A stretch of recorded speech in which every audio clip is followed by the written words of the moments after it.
Vous êtes-vous déjà retrouvé aux prises avec des désirs qui semblent incontrôlables, même si vous savez qu'ils ne sont pas alignés avec la volonté de Dieu?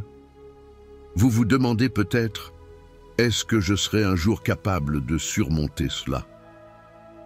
La vérité est que de nombreux chrétiens affrontent cette bataille en silence, croyant qu'ils sont les seuls à lutter contre ces impulsions. Mais si je vous disais que le désir sexuel n'est pas le problème, le vrai défi, c'est ce que vous en faites. Dans cette vidéo, nous allons explorer le chemin pour transformer ces désirs, apprendre à les contrôler et vivre en pleine sainteté. Le secret de cette victoire ne réside pas dans une volonté surhumaine, mais dans une marche constante avec l'Esprit Saint qui nous guide vers une liberté que le monde ne peut offrir. Continuez à regarder et découvrez comment vivre une vie qui plaît à Dieu, sans renoncer au but qu'il a pour vous. La marche chrétienne est marquée par un conflit constant, la chair contre l'esprit. Quand on accepte le Christ, l'esprit se renouvelle, mais la chair, avec ses tendances et ses désirs, reste encline au péché. C'est pourquoi, même après une véritable conversion, les tentations et les inclinations charnelles sont toujours présentes. La grande question est la suivante. Comment gérez-vous ces désirs sans tomber dans les pièges du péché? C'est là que le Saint-Esprit entre en jeu, nous aidant à discipliner et à soumettre nos impulsions charnelles à la volonté de Dieu. Le renouvellement de l'esprit est un processus continu qui nécessite une consécration à la parole de Dieu et une vie de prière. Par conséquent, un chrétien qui veut grandir en sainteté doit être prêt à lutter quotidiennement contre la chair. La jeunesse est une phase particulièrement délicate dans cette bataille. C'est une période pleine d'énergie et de désirs intenses, en particulier ceux liés à la sexualité. Beaucoup de jeunes chrétiens ont du mal à accepter l'idée qu'ils devraient être immunisés contre ces désirs après la conversion, mais la réalité est différente. Ces impulsions naturelles, créées par Dieu, ont besoin d'être contrôlées et dirigées correctement, et non pas simplement éliminées. Imaginez quelqu'un qui décide de suivre une routine d'exercice physique. Le corps, initialement paresseux, résiste. Mais avec de la discipline et de la constance, il est renforcé. De la même manière, lorsque l'esprit est nourri des choses de Dieu, la chair commence à perdre de sa force. Cela implique d'éviter les environnements qui nourrissent les désirs charnels tout en cultivant l'habitude de méditer sur les Écritures. La vérité est que les désirs charnels ne disparaîtront jamais complètement tant que nous serons dans ce corps. L'apôtre Paul décrit cette lutte comme une véritable guerre interne entre la chair et l'esprit, Galates 5:17. Il est facile de penser que cette bataille est une question de volonté, mais ce n'est pas le cas.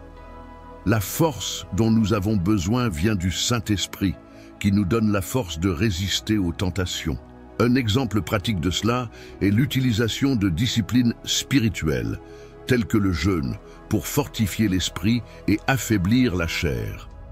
Lorsque l'esprit est renouvelé par la parole de Dieu, il commence à mieux discerner les désirs qui doivent être contrôlés et ceux qui peuvent être exprimés dans les paramètres fixés par Dieu.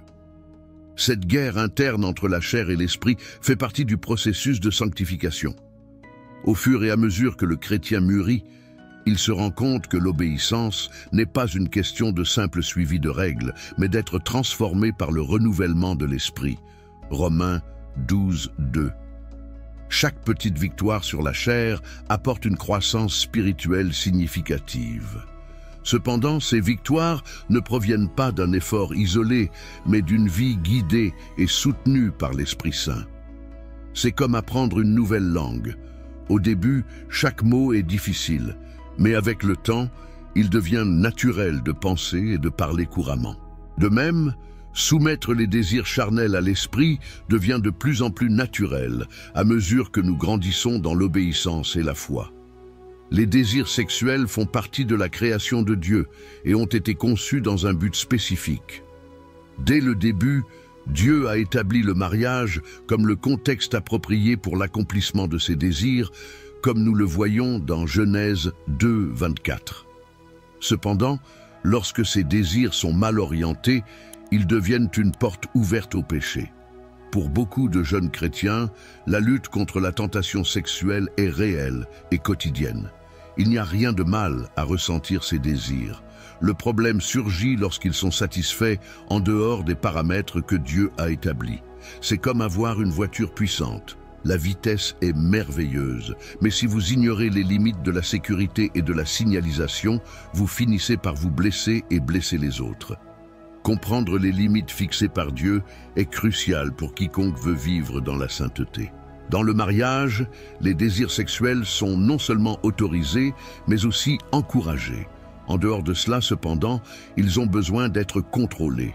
Il n'est pas facile de maintenir cette pureté, surtout dans une société qui bombarde constamment les gens d'images, de messages et de comportements qui encouragent la gratification sexuelle immédiate. Pour gagner cette bataille, il est nécessaire de nourrir l'esprit avec des choses qui édifient et affaiblissent la chair, en évitant ce qui éveille ses désirs hors du temps. Un bon exemple est de remplacer les contenus nuisibles par des livres et des vidéos qui renforcent la foi, tels que des messages inspirants sur la sainteté et la vie chrétienne. La jeunesse est une période de découverte et de formation d'habitudes. Malheureusement, de nombreux jeunes finissent par tomber dans des pièges en raison d'un manque de connaissances ou de la pression sociale. La culture d'aujourd'hui prêche la satisfaction instantanée et la relativisation des principes moraux. Mais la Bible est claire en ce qu'elle enseigne que le corps est un temple du Saint-Esprit. 1 Corinthiens 6, 19, 20. Par conséquent, un chrétien doit avoir de la sagesse et de la discipline pour ne pas céder aux pressions extérieures. Une pratique efficace pour maintenir la pureté est de rechercher des relations saines et d'être entouré de personnes qui partagent les mêmes valeurs. La participation à des groupes de jeunes à l'Église et le maintien d'un dialogue ouvert avec des mentors spirituels sont également des stratégies qui aident à cultiver un état d'esprit de sainteté. En comprenant la valeur et le but des désirs sexuels dans le plan de Dieu, le chrétien a le pouvoir de prendre des décisions qui plaisent au Seigneur. La Bible ne condamne pas le désir, mais l'utilisation abusive de celui-ci.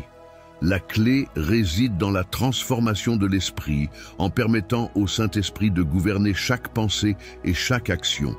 Cela se reflète dans des pratiques telles que la lecture constante de la parole, les prières spécifiques pour surmonter les tentations et même le jeûne comme moyen de soumettre la chair au contrôle de l'esprit. La victoire sur le péché sexuel ne s'obtient pas en niant le désir, mais en le maîtrisant et en le dirigeant correctement. Ainsi, la jeunesse chrétienne apprend à attendre et à avoir confiance que, au bon moment, Dieu fournira le bon contexte pour l'accomplissement de ses désirs. La lutte contre le péché est un champ de bataille constant dans la vie chrétienne, en particulier dans la jeunesse. La Bible nous avertit de fuir les convoitises de la jeunesse. 2 Timothée 2, 22. Et cette fuite exige du discernement et des actions concrètes. La jeunesse est remplie d'élans intenses et beaucoup de chrétiens sous-estiment le pouvoir des petits compromis. Céder à une tentation apparemment inoffensive peut ouvrir la porte à un cycle de péché. Pensez à quelqu'un qui essaie de vaincre une dépendance. Au début, il est facile de sous-estimer la force d'un simple « oui » à une habitude nocive. De la même manière, le péché peut gagner du terrain s'il n'est pas affronté dès le début. Par conséquent, la vigilance est essentielle et le chrétien doit toujours être conscient de ce qu'il consomme et des environnements qu'il fréquente. Jésus nous a donné l'exemple parfait de la façon de résister au péché. Même face aux tentations les plus subtiles, il a répondu par la parole de Dieu. Il est intéressant de noter que Satan a essayé d'utiliser les Écritures d'une manière déformée pour tromper Jésus, mais il a tenu bon parce qu'il connaissait la vérité. De la même manière, le chrétien a besoin d'avoir une solide connaissance de la parole pour ne pas se laisser tromper par des philosophies et des idéologies qui relativisent le péché. La prière est également une arme puissante dans cette bataille. Tout comme Jésus a passé du temps en prière avant de faire face à de grandes difficultés, un chrétien devrait chercher la force et la direction de Dieu pour résister à la tentation. La prière, le jeûne et la méditation de la parole sont des pratiques qui fortifient l'esprit et affaiblissent les impulsions charnelles. L'appel du péché est fort, mais la puissance du Saint-Esprit est plus grande. Lorsqu'un jeune chrétien comprend que la sainteté n'est pas une question de peut ou ne peut pas, mais une relation authentique avec Dieu, il commence à voir l'obéissance différemment. La lutte contre le péché ne concerne pas seulement ce qu'il faut éviter, mais aussi ce que l'on veut accomplir. Une vie qui reflète la nature du Christ. Faire de bonnes œuvres, comme servir les autres et faire connaître l'Évangile, est aussi un moyen efficace de rester concentré sur ce qui est bien et de se tenir à l'écart des tentations. Comme un athlète qui s'entraîne pour atteindre l'excellence, le chrétien a besoin de s'exercer constamment dans la foi, afin que la chair ne trouve pas de place pour dominer. La victoire sur le péché est un processus et personne n'est exempt de tomber de temps en temps. Cependant, la différence réside dans la façon dont le chrétien réagit à une chute. Au lieu de céder au découragement ou à la culpabilité, il est appelé à se lever, à se confesser et à poursuivre le chemin à la recherche de la sanctification. La grâce de Dieu non seulement pardonne, mais nous permet aussi de vivre dans l'obéissance. C'est un voyage de haut et de bas, mais chaque bataille gagnée renforce la foi et solidifie le caractère. Le secret n'est pas de se battre seul. La communion avec d'autres chrétiens et le soutien mutuel sont essentiels pour tenir bon. Et ainsi, le chrétien commence à se rendre compte que plus il nourrit l'esprit, plus la puissance du péché s'affaiblit dans sa vie. Faire face à la tentation est une réalité pour chaque chrétien, quelle que soit sa maturité spirituelle. La Bible elle-même déclare qu'être tenté n'est pas un péché, mais plutôt une partie de l'expérience humaine. Hébreux 4:15. Cela devrait apporter un soulagement, car beaucoup de chrétiens se reprochent seulement d'avoir ressenti des désirs ou des impulsions qu'ils savent ne pas être justes. Cependant, la tentation est un domaine où l'on décide de suivre le chemin de l'esprit ou de céder à la chair. C'est comme si nous étions à la croisée des chemins. Chaque pensée, chaque décision peut nous rapprocher de Dieu ou nous éloigner de lui. Par conséquent, comprendre la tentation comme quelque chose à laquelle on peut résister et surmonter est fondamental pour ceux qui veulent vivre dans la sainteté. La promesse de 1 Corinthiens 10:13 est claire. Dieu est fidèle et ne permettra pas que nous soyons tentés au-delà de ce que nous pouvons supporter. De plus, il fournira toujours une issue. Cela signifie que même dans les situations les plus difficiles, il y a un choix. La question n'est pas de savoir si nous ferons face aux tentations, mais comment nous y répondrons. Un exemple pratique est d'être prêt à identifier et à éviter les déclencheurs qui pourraient conduire au péché. Si une personne sait que certains environnements, contenus ou même amitiés la mettent en danger, la chose la plus sage est de rester à l'écart de ces influences. La sagesse consiste à ne pas sous-estimer la puissance de la tentation, mais aussi à croire que l'Esprit Saint nous permet de résister. La Bible nous enseigne que Jésus a été tenté en tout, mais qu'il n'a pas péché. Cela nous montre qu'être tenté n'est pas la même chose que pécher. Beaucoup de chrétiens se sentent vaincus simplement parce qu'ils veulent quelque chose de mal, mais le péché ne se produit que lorsque le désir est consommé. Imaginez une personne qui se promène dans un marché. Il y a une variété de choses en vue, certaines bonnes et d'autres nuisibles. Le fait qu'il y ait quelque chose là-bas ne signifie pas qu'il faut le consommer. La même logique s'applique à la tentation. Par conséquent, il est crucial de renforcer l'esprit pour ne pas céder à la chair. Cela implique des pratiques telles que le jeûne, la méditation sur la parole et la prière constante, en gardant l'esprit aligné avec la volonté de Dieu. Comprendre que la tentation est normale aide un chrétien à ne pas se sentir isolé ou honteux face aux défis. Satan utilise souvent la tentation comme outil d'accusation, essayant de convaincre le chrétien qu'il est celui qui traversera certaines difficultés. Cependant, la communion avec d'autres croyants révèle qu'ils sont tous confrontés à des luttes similaires. Partager des expériences et rechercher un soutien mutuel est une façon d'endurer ensemble. De cette façon, la communauté chrétienne devient un environnement sûr, où la grâce de Dieu est vécue de manière pratique et où les tentations, bien que présentes, sont surmontées avec foi et persévérance. Résister au péché implique souvent ce que la Bible appelle la souffrance dans la chair. Cette expression peut sembler intense, mais elle reflète la réalité du renoncement au désir charnel en faveur d'une vie guidée par l'Esprit. Le Christ lui-même nous a laissé l'exemple que le chemin de la victoire sur le péché passe par le sacrifice et le renoncement. La chair cherchera toujours la satisfaction immédiate, mais l'Esprit nous conduit à l'obéissance et à la sanctification, même si cela exige de la douleur et de la discipline.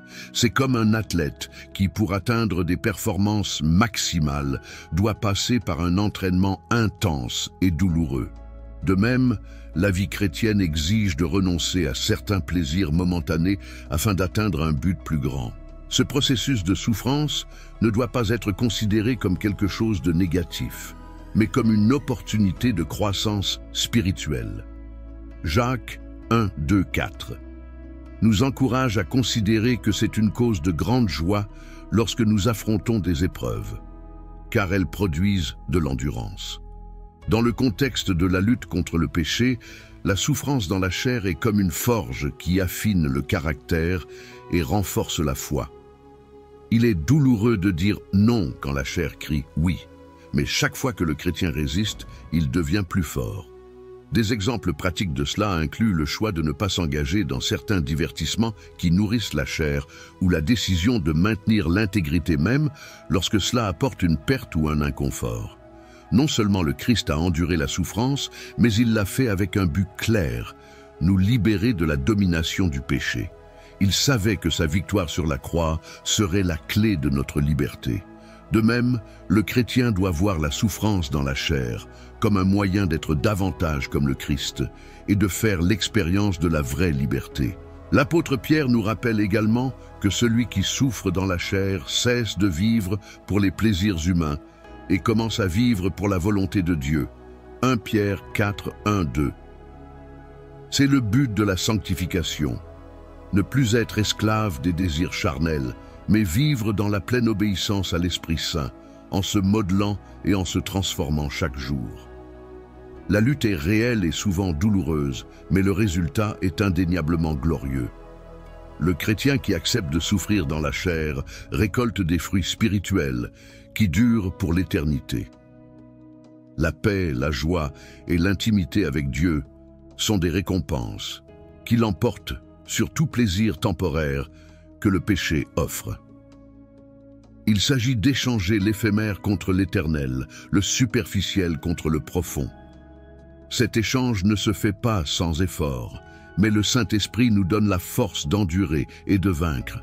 Et en faisant l'expérience de cette victoire, le chrétien découvre que la souffrance dans la chair n'est pas seulement un sacrifice, mais un chemin vers la vraie liberté et la sanctification. La foi authentique conduit toujours à l'obéissance. Il n'y a aucun moyen de séparer ces deux réalités dans la vie chrétienne. Jacques nous enseigne que la foi sans les œuvres est morte. Jacques 2, 26. Et cela nous montre que l'obéissance n'est pas seulement une réponse naturelle à la foi, mais la preuve que cette foi est vivante et vraie. Lorsqu'un chrétien est confronté à la tentation, il est confronté à un choix, suivre ce que la chair désire ou obéir à la parole de Dieu. Une telle obéissance va souvent à l'encontre de ce que le monde valorise, exigeant une décision ferme de marcher dans la sainteté. C'est comme construire une maison sur le roc. Cela demande des efforts et de la persévérance, mais cela garantit la stabilité face aux tempêtes de la vie. Obéir à Dieu n'est pas facile, surtout quand cela implique de lâcher prise sur ses désirs et ses désirs personnels. Cependant, la vraie liberté et la paix ne se trouvent que lorsque l'on choisit d'obéir, même dans les situations les plus difficiles. Un exemple pratique de cela peut être vu dans le domaine des relations. Souvent, suivre la volonté de Dieu peut signifier attendre le bon moment pour une cour ou un mariage, résister à la pression sociale ou au désir du cœur. Cette attente peut sembler être un renoncement douloureux, Mais l'obéissance apporte des récompenses qui vont bien au-delà de ce que le monde offre. Lorsque la foi est solide, l'obéissance cesse d'être un fardeau et devient une expression de confiance dans l'amour et la sagesse de Dieu. L'obéissance de la foi reflète également la confiance que les commandements de Dieu ne sont pas un fardeau, mais plutôt une protection pour le chrétien. Lorsque Dieu nous appelle à obéir, il ne nous prive pas de quelque chose de bon, mais il nous préserve des conséquences douloureuses. Tout comme un père aimant instruit son enfant à éviter le danger, Dieu nous guide à travers sa parole. Le chrétien qui comprend cela voit l'obéissance non pas comme une imposition, mais comme un privilège. C'est comme un voyageur qui choisit de suivre la bonne carte, sachant que même si le chemin peut être étroit, il vous mènera à la bonne destination, loin des pièges et des dangers. En grandissant dans la foi, un chrétien se rend compte que l'obéissance n'est pas seulement une question de suivre des règles, mais de cultiver une relation profonde avec Dieu. Quand on aime Dieu, obéir devient une expression naturelle de cet amour. Il ne s'agit pas d'exécuter froidement les ordres, mais de vivre en harmonie avec l'Esprit Saint en lui permettant de transformer le cœur et l'esprit. C'est cette transformation qui nous permet de dire non au péché et oui à la volonté de Dieu.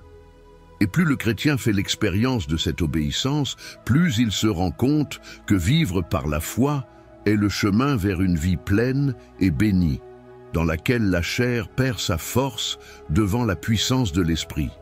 L'œuvre rédemptrice de Jésus-Christ ne se limite pas au pardon des péchés, mais elle apporte aussi la promesse de la libération du pouvoir que le péché a sur nos vies.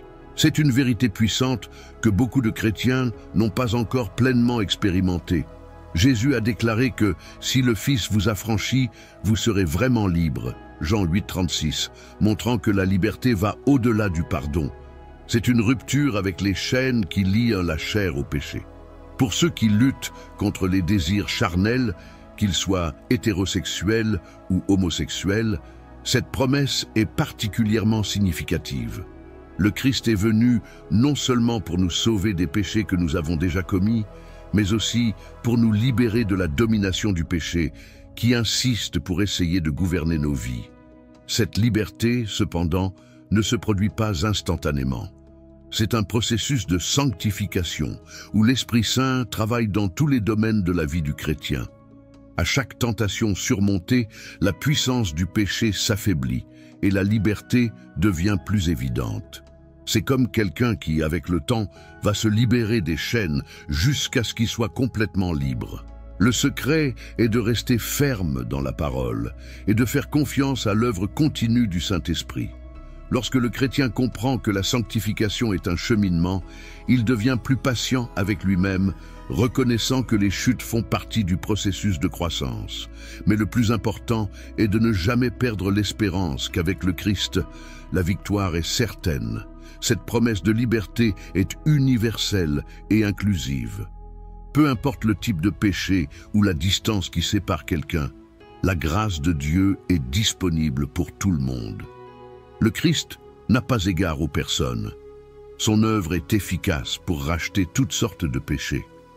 Cela signifie que, quelle que soit l'intensité du désir ou l'histoire des erreurs, il y a dans le nom de Jésus le pouvoir de libérer des vies et de transformer des vies. C'est le message qu'il faut constamment retenir, surtout dans un monde qui essaie de redéfinir ce qui est bien et mal. La vraie liberté réside dans le fait de se conformer à la volonté de Dieu et non aux normes de ce monde. C'est une liberté qui apporte la paix à l'esprit et le repos au cœur. Vivre cette liberté exige de la confiance et de la persévérance. Le chrétien a besoin d'apprendre à déclarer cette vérité dans sa vie quotidienne, même lorsque les luttes semblent insupportables. Chaque matin, il y a un choix à faire, céder à la chair ou marcher dans l'esprit. Plus le chrétien s'approfondit dans la connaissance de Dieu et dans son intimité avec l'Esprit Saint, plus il fait l'expérience de cette liberté. La certitude qu'un jour, nous serons complètement libérés de la présence du péché est ce qui nourrit l'espérance et renforce la foi. En attendant, nous sommes appelés à vivre dans l'obéissance, confiant que l'Esprit Saint nous rend capables de gagner chaque bataille jusqu'au jour où la victoire sera complète et définitive. Maintenant que vous connaissez les stratégies pour surmonter le désir sexuel et vivre dans la sainteté, la décision est entre vos mains. Quel choix ferez-vous lorsque la tentation frappera à votre porte? Êtes-vous prêt à renoncer au plaisir momentané pour faire l'expérience de la vraie liberté que le Christ offre? C'est le moment d'agir. Commence dès aujourd'hui à mettre en pratique ce que tu as appris. Cherche la force dans le Saint-Esprit et ne laisse pas la chair dicter le cours de ta vie. N'oubliez pas que vivre dans la sainteté est possible et que la récompense est éternelle. Si vous voulez continuer à apprendre sur la façon de vivre une vie qui plaît à Dieu, abonnez-vous à la chaîne, activez les notifications et venez marcher avec nous dans ce voyage. Que diriez-vous de passer à l'étape suivante dès maintenant?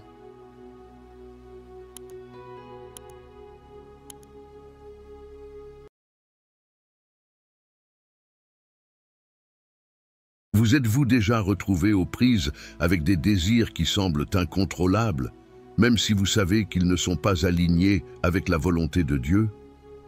Vous vous demandez peut-être, est-ce que je serai un jour capable de surmonter cela?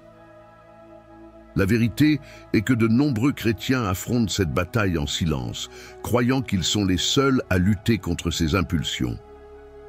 Mais si je vous disais que le désir sexuel n'est pas le problème, le vrai défi, c'est ce que vous en faites. Dans cette vidéo, nous allons explorer le chemin pour transformer ces désirs, apprendre à les contrôler et vivre en pleine sainteté. Le secret de cette victoire ne réside pas dans une volonté surhumaine, mais dans une marche constante avec l'Esprit Saint qui nous guide vers une liberté que le monde ne peut offrir. Continuez à regarder et découvrez comment vivre une vie qui plaît à Dieu, sans renoncer au but qu'il a pour vous. La marche chrétienne est marquée par un conflit constant, la chair contre l'esprit. Quand on accepte le Christ, l'esprit se renouvelle, mais la chair, avec ses tendances et ses désirs, reste encline au péché. C'est pourquoi, même après une véritable conversion, les tentations et les inclinations charnelles sont toujours présentes. La grande question est la suivante. Comment gérez-vous ces désirs sans tomber dans les pièges du péché? C'est là que le Saint-Esprit entre en jeu, nous aidant à discipliner et à soumettre nos impulsions charnelles à la volonté de Dieu. Le renouvellement de l'esprit est un processus continu qui nécessite une consécration à la parole de Dieu et une vie de prière. Par conséquent, un chrétien qui veut grandir en sainteté doit être prêt à lutter quotidiennement contre la chair. La jeunesse est une phase particulièrement délicate dans cette bataille. C'est une période pleine d'énergie et de désirs intenses, en particulier ceux liés à la sexualité. Beaucoup de jeunes chrétiens ont du mal à accepter l'idée qu'ils devraient être immunisés contre ces désirs après la conversion, mais la réalité est différente. Ces impulsions naturelles, créées par Dieu, ont besoin d'être contrôlées et dirigées correctement, et non pas simplement éliminées. Imaginez quelqu'un qui décide de suivre une routine d'exercice physique. Le corps, initialement paresseux, résiste, mais avec de la discipline et de la constance, il est renforcé. De la même manière, lorsque l'esprit est nourri des choses de Dieu, la chair commence à perdre de sa force. Cela implique d'éviter les environnements qui nourrissent les désirs charnels tout en cultivant l'habitude de méditer sur les Écritures. La vérité est que les désirs charnels ne disparaîtront jamais complètement tant que nous serons dans ce corps. L'apôtre Paul décrit cette lutte comme une véritable guerre interne entre la chair et l'esprit, Galates 5:17. Il est facile de penser que cette bataille est une question de volonté, mais ce n'est pas le cas. La force dont nous avons besoin vient du Saint-Esprit, qui nous donne la force de résister aux tentations. Un exemple pratique de cela est l'utilisation de disciplines spirituelles, telles que le jeûne, pour fortifier l'esprit et affaiblir la chair. Lorsque l'esprit est renouvelé par la parole de Dieu, il commence à mieux discerner les désirs qui doivent être contrôlés et ceux qui peuvent être exprimés dans les paramètres fixés par Dieu. Cette guerre interne entre la chair et l'esprit fait partie du processus de sanctification. Au fur et à mesure que le chrétien mûrit, il se rend compte que l'obéissance n'est pas une question de simple suivi de règles, mais d'être transformé par le renouvellement de l'esprit. Romains 12, 2. Chaque petite victoire sur la chair apporte une croissance spirituelle significative. Cependant, ces victoires ne proviennent pas d'un effort isolé, mais d'une vie guidée et soutenue par l'Esprit Saint. C'est comme apprendre une nouvelle langue. Au début, chaque mot est difficile, mais avec le temps, il devient naturel de penser et de parler couramment. De même, soumettre les désirs charnels à l'esprit devient de plus en plus naturel à mesure que nous grandissons dans l'obéissance et la foi. Les désirs sexuels font partie de la création de Dieu et ont été conçus dans un but spécifique. Dès le début, Dieu a établi le mariage comme le contexte approprié pour l'accomplissement de ses désirs, comme nous le voyons dans Genèse 2, 24. Cependant, lorsque ces désirs sont mal orientés, ils deviennent une porte ouverte au péché. Pour beaucoup de jeunes chrétiens, la lutte contre la tentation sexuelle est réelle et quotidienne. Il n'y a rien de mal à ressentir ces désirs. Le problème surgit lorsqu'ils sont satisfaits en dehors des paramètres que Dieu a établis. C'est comme avoir une voiture puissante. La vitesse est merveilleuse, mais si vous ignorez les limites de la sécurité et de la signalisation, vous finissez par vous blesser et blesser les autres. Comprendre les limites fixées par Dieu est crucial pour quiconque veut vivre dans la sainteté. Dans le mariage, les désirs sexuels sont non seulement autorisés, mais aussi encouragés. En dehors de cela, cependant, ils ont besoin d'être contrôlés. Il n'est pas facile de maintenir cette pureté, surtout dans une société qui bombarde constamment les gens d'images, de messages et de comportements qui encouragent la gratification sexuelle immédiate. Pour gagner cette bataille, il est nécessaire de nourrir l'esprit avec des choses qui édifient et affaiblissent la chair, en évitant ce qui éveille ses désirs hors du temps. Un bon exemple est de remplacer les contenus nuisibles par des livres et des vidéos qui renforcent la foi, tels que des messages inspirants sur la sainteté et la vie chrétienne. La jeunesse est une période de découverte et de formation d'habitudes. Malheureusement, de nombreux jeunes finissent par tomber dans des pièges en raison d'un manque de connaissances ou de la pression sociale. La culture d'aujourd'hui prêche la satisfaction instantanée et la relativisation des principes moraux. Mais la Bible est claire en ce qu'elle enseigne que le corps est un temple du Saint-Esprit. 1 Corinthiens 6, 19, 20. Par conséquent, un chrétien doit avoir de la sagesse et de la discipline pour ne pas céder aux pressions extérieures. Une pratique efficace pour maintenir la pureté est de rechercher des relations saines et d'être entouré de personnes qui partagent les mêmes valeurs. La participation à des groupes de jeunes à l'Église et le maintien d'un dialogue ouvert avec des mentors spirituels sont également des stratégies qui aident à cultiver un état d'esprit de sainteté. En comprenant la valeur et le but des désirs sexuels dans le plan de Dieu, le chrétien a le pouvoir de prendre des décisions qui plaisent au Seigneur. La Bible ne condamne pas le désir, mais l'utilisation abusive de celui-ci. La clé réside dans la transformation de l'esprit, en permettant au Saint-Esprit de gouverner chaque pensée et chaque action. Cela se reflète dans des pratiques telles que la lecture constante de la parole, les prières spécifiques pour surmonter les tentations et même le jeûne comme moyen de soumettre la chair au contrôle de l'esprit. La victoire sur le péché sexuel ne s'obtient pas en niant le désir, mais en le maîtrisant et en le dirigeant correctement. Ainsi, la jeunesse chrétienne apprend à attendre et à avoir confiance que, au bon moment, Dieu fournira le bon contexte pour l'accomplissement de ses désirs. La lutte contre le péché est un champ de bataille constant dans la vie chrétienne, en particulier dans la jeunesse. La Bible nous avertit de fuir les convoitises de la jeunesse. 2 Timothée 2, 22. Et cette fuite exige du discernement et des actions concrètes. La jeunesse est remplie d'élans intenses et beaucoup de chrétiens sous-estiment le pouvoir des petits compromis. Céder à une tentation apparemment inoffensive peut ouvrir la porte à un cycle de péché. Pensez à quelqu'un qui essaie de vaincre une dépendance. Au début, Il est facile de sous-estimer la force d'un simple « oui » à une habitude nocive. De la même manière, le péché peut gagner du terrain s'il n'est pas affronté dès le début. Par conséquent, la vigilance est essentielle et le chrétien doit toujours être conscient de ce qu'il consomme et des environnements qu'il fréquente.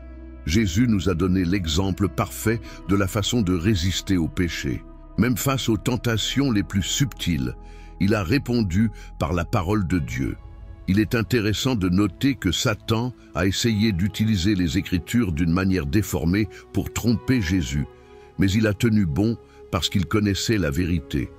De la même manière, le chrétien a besoin d'avoir une solide connaissance de la parole pour ne pas se laisser tromper par des philosophies et des idéologies qui relativisent le péché. La prière est également une arme puissante dans cette bataille. Tout comme Jésus a passé du temps en prière avant de faire face à de grandes difficultés, un chrétien devrait chercher la force et la direction de Dieu pour résister à la tentation. La prière, le jeûne et la méditation de la parole sont des pratiques qui fortifient l'esprit et affaiblissent les impulsions charnelles. L'appel du péché est fort, mais la puissance du Saint-Esprit est plus grande. Lorsqu'un jeune chrétien comprend que la sainteté n'est pas une question de peut ou ne peut pas, mais une relation authentique avec Dieu, il commence à voir l'obéissance différemment.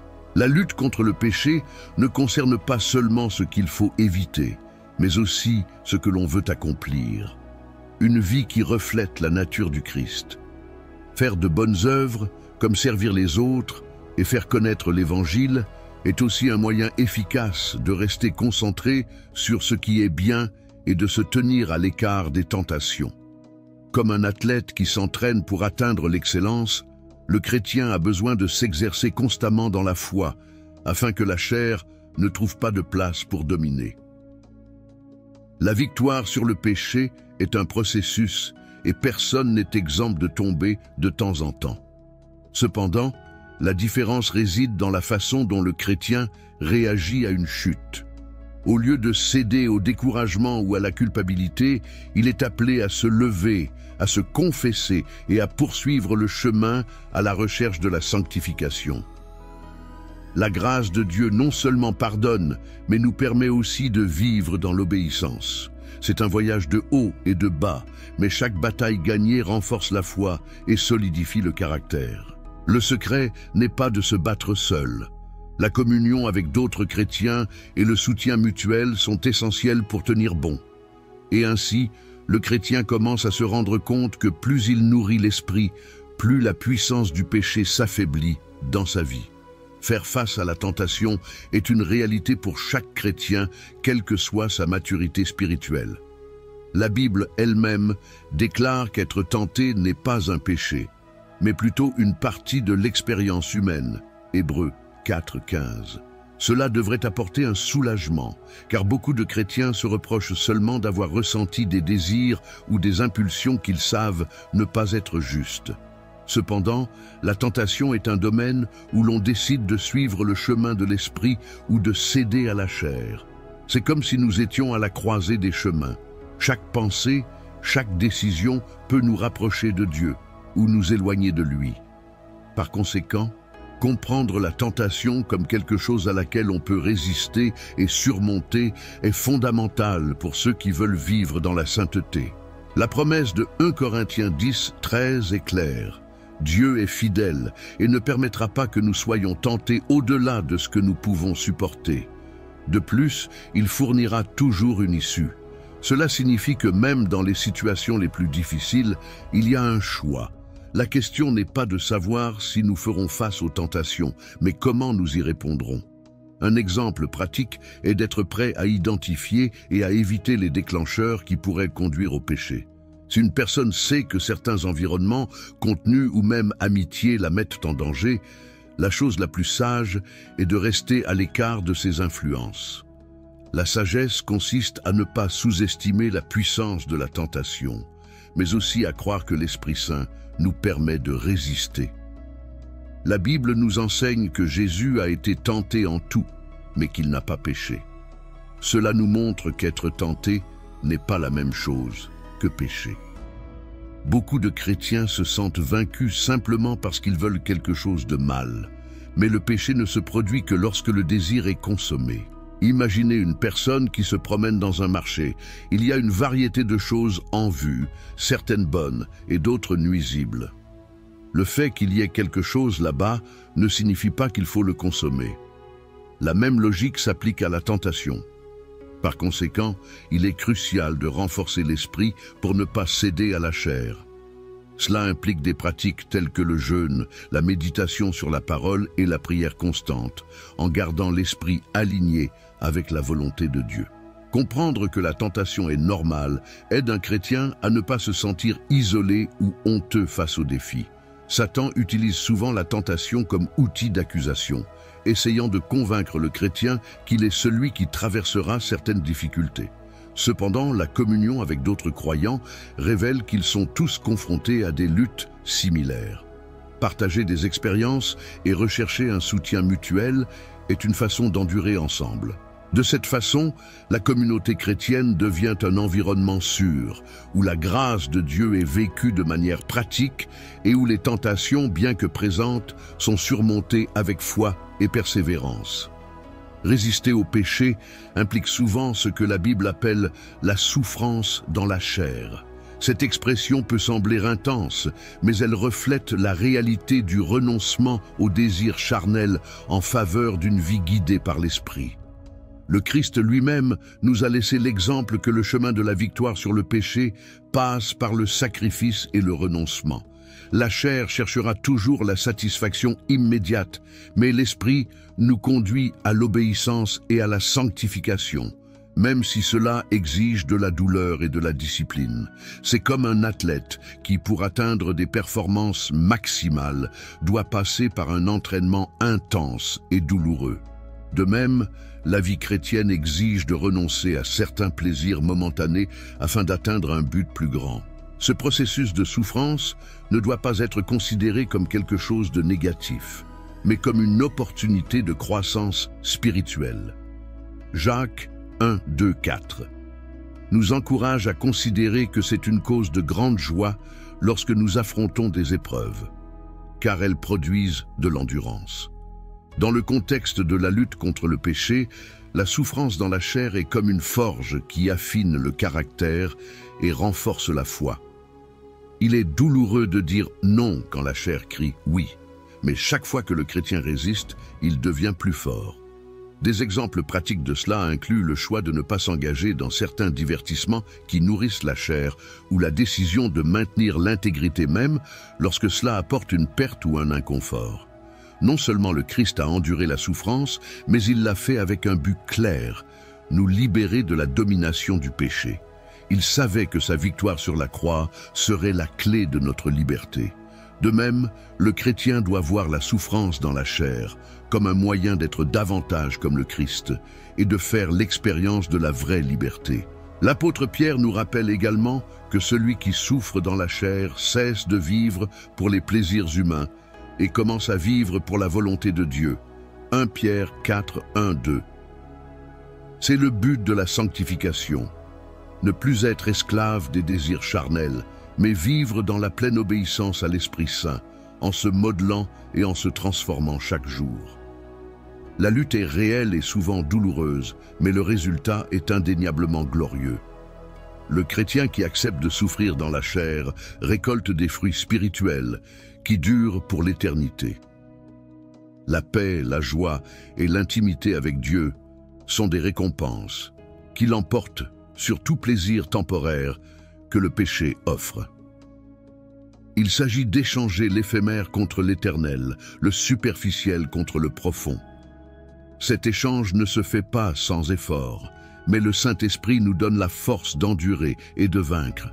Et en faisant l'expérience de cette victoire, le chrétien découvre que la souffrance dans la chair n'est pas seulement un sacrifice, mais un chemin vers la vraie liberté et la sanctification. La foi authentique conduit toujours à l'obéissance. Il n'y a aucun moyen de séparer ces deux réalités dans la vie chrétienne.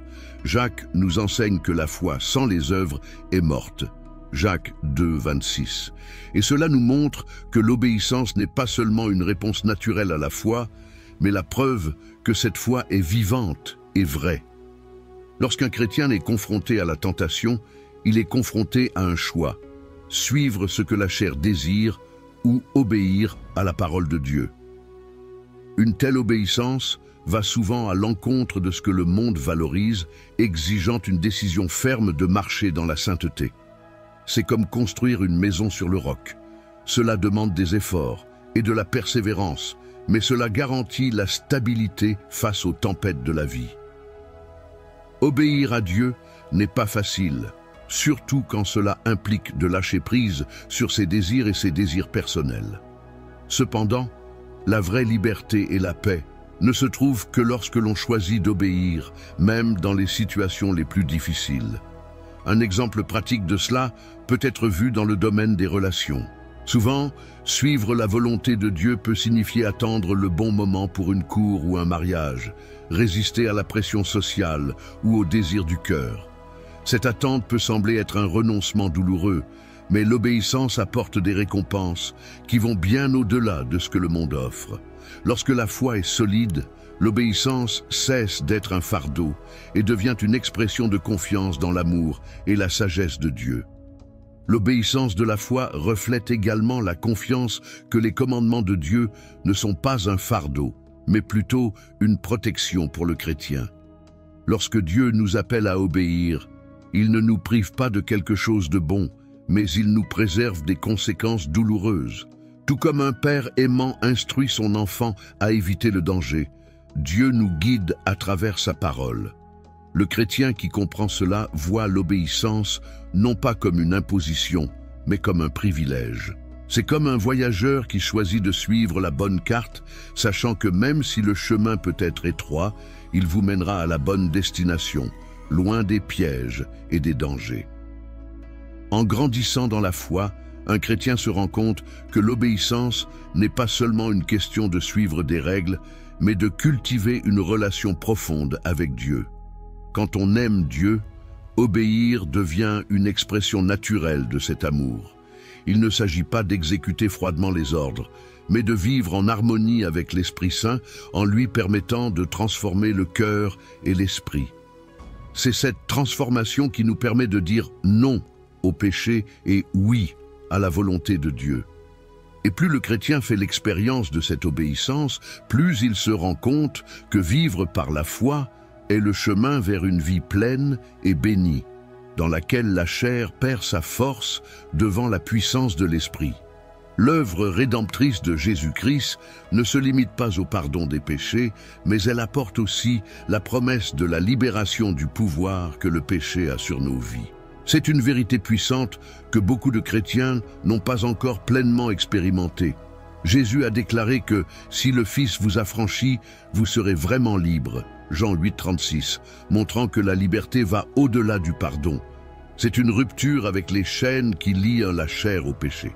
Pour ceux qui luttent contre les désirs charnels, qu'ils soient hétérosexuels ou homosexuels, cette promesse est particulièrement significative. Le Christ est venu non seulement pour nous sauver des péchés que nous avons déjà commis, mais aussi pour nous libérer de la domination du péché qui insiste pour essayer de gouverner nos vies. Cette liberté, cependant, ne se produit pas instantanément. C'est un processus de sanctification où l'Esprit Saint travaille dans tous les domaines de la vie du chrétien. À chaque tentation surmontée, la puissance du péché s'affaiblit et la liberté devient plus évidente.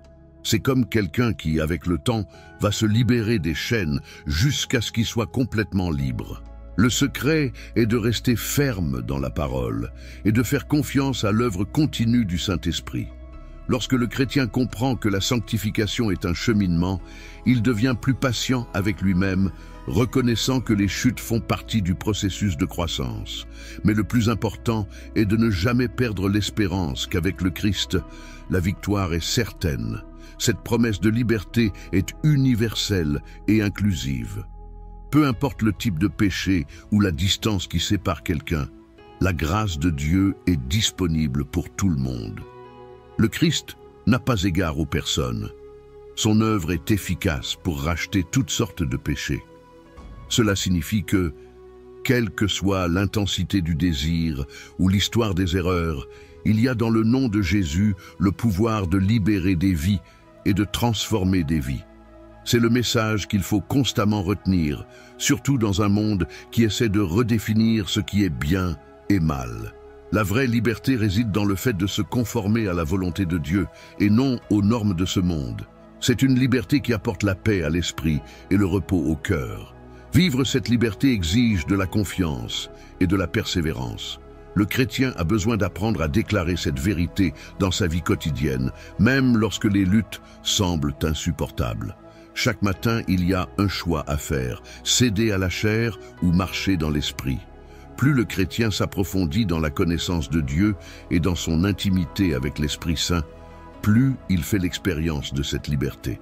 La certitude qu'un jour, nous serons complètement libérés de la présence du péché est ce qui nourrit l'espérance et renforce la foi.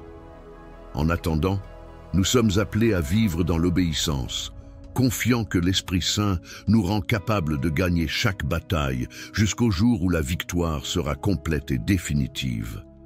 Maintenant que vous connaissez les stratégies pour surmonter le désir sexuel et vivre dans la sainteté, la décision est entre vos mains. Quel choix ferez-vous lorsque la tentation frappera à votre porte?